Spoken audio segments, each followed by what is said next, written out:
What up? What up? What up? What up, man? Hey, trying something else here. All right, my free trial ran out with StreamYard, so we're gonna try something else here.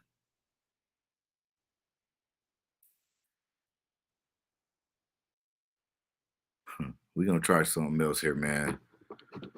I appreciate y'all checking me out.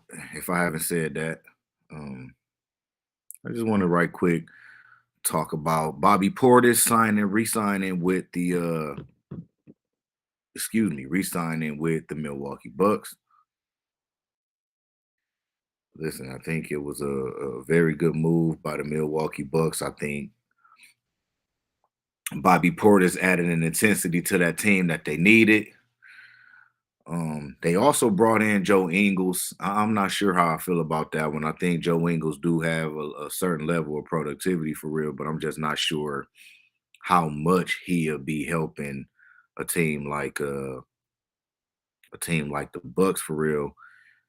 If you ask me, they're not doing a very good job. Now, I guess granted, Chris Middleton was injured last season, right? So that's one of the ways that we can look at it. Like maybe Milwaukee didn't really have a fair shot. I just personally, when I look at the roster, Brooke Lopez was also injured last year, but with him being a bit of a dinosaur, just a little bit, I'm just not really sure about the role players, the bench depth over there. I think they're doing a fantastic job. Don't get me wrong. They spending a lot of money in order to put pieces around Giannis Antetokounmpo. I just wonder if it is the right pieces. And I don't. I'm not sold on it being the right pieces. When you look at Brooke Lopez, I think it's time that we move on from Brooke Lopez. All right. I like Brooke. I really do. It's just,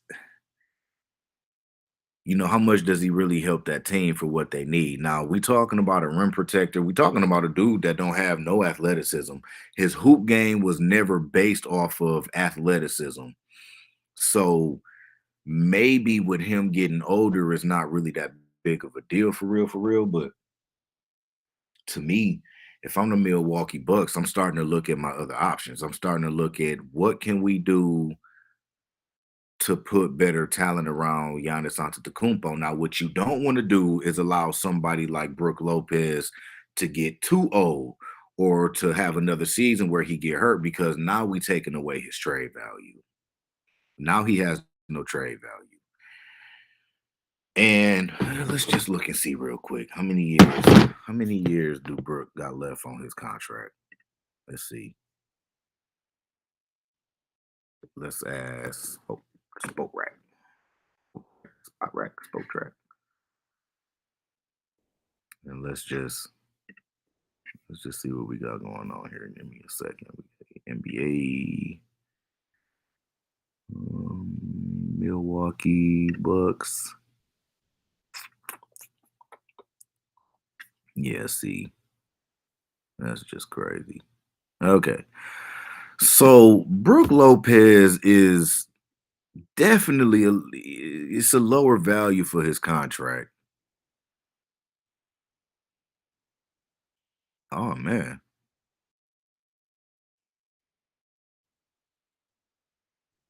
Okay, so Brooke Lopez he'll be a free agent come next off season. So that's what I mean. An expiring contract. I just feel like you kind of got to try to move these contracts to see what else we can put around Giannis, or else you just kind of wasting his time too. Listen, Giannis's window is closing, and there's nothing. It's not that Giannis is doing nothing wrong. Is again the level of competition in the NBA.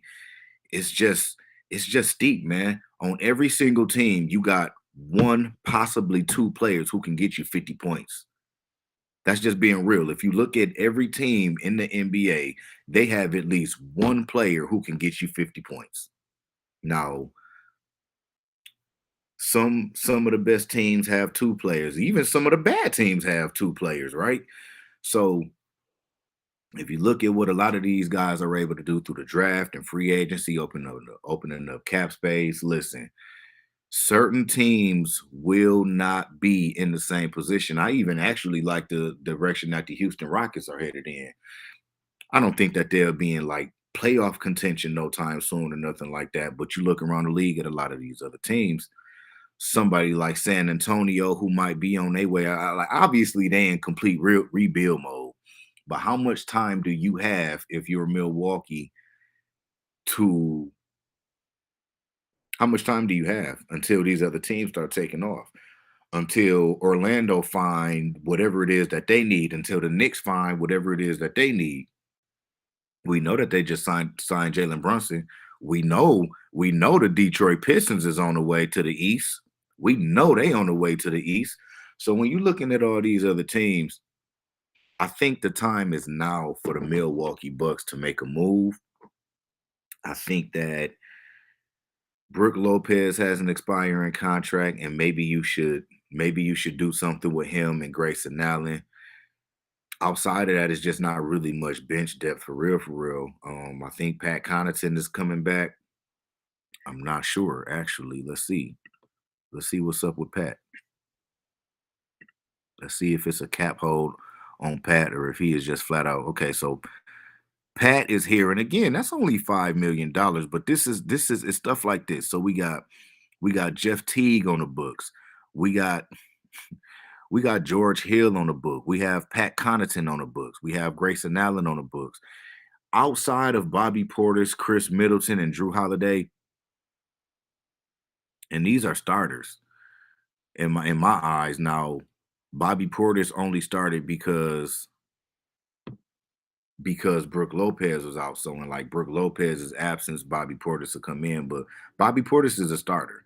Brook Lopez is not necessarily a starter. Grayson Allen, not a starter, not a very good role player. He's more of a bench player.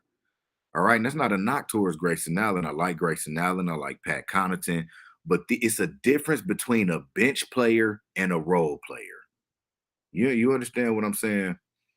Do you understand what I'm saying? So like somebody like Drew Holiday. Well, Drew is a starter. I don't really want to do that. I guess Joe Ingles, with them bringing in Joe Ingles, that's more of a at this point in Joe Ingles, it just at this point in Joe Ingles' career, he probably more of a bench player than a role player. You need more role players. You need to try to find a way to get Eric Gordon over there or something like that, and maybe not even him because I, the level of defense that he gonna play is not really what you need. But nonetheless, the time is now for you to start building around, putting better pieces around Giannis Antetokounmpo. Again, you have these expiring contracts next season, to where maybe you'll be able to open up some cap space. But if I actually go look at it right now, I doubt it because I'm pretty sure they've been paying into the luxury tax. So come next season, the season after that, they're still paying the penalties for the luxury tax. The CBA shit get real difficult.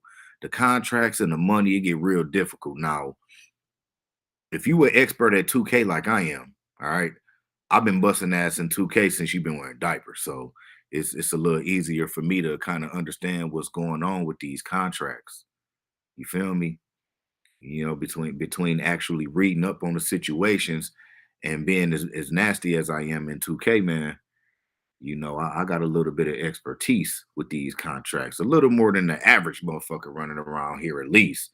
And every time I start reading this shit, I understand why players have agents and lawyers and shit because it's so much fine print that you really wouldn't even understand. You know what I mean? Like I don't really understand this shit for real, but I know that there are things that exist. I know that if you went into the luxury tax in 2022 and 2023, you'll have to pay a penalty for it. All right. These are just different things that you have to take into consideration when you're trying to build a roster, when you're trying to trade a player, or when you're trying to add a player. All right. Just different things that you got to take into consideration here, man. But that's just me. That's me giving y'all my 10 cents on Bobby Portis. Just really wanted to come and say I'm very excited that he is coming back. I was worried that the Golden State Warriors or the Miami Heat would be, it was, speculation that he might be signing with one of those teams. And that was really one of the last things that I wanted, man. I really want Giannis Antetokounmpo to be a successful player. He seems like one of the last good guys in the league. All right. It seemed like that diva shit, that high profile, all that extra shit that NBA players be on. It don't seem like he really on that, man. And that's what I admire most about Yanni. He made of a champion. You feel me? He got that shit in him. You know what I'm saying? But that's my 10 cents, man. I'll catch y'all next time. Peace.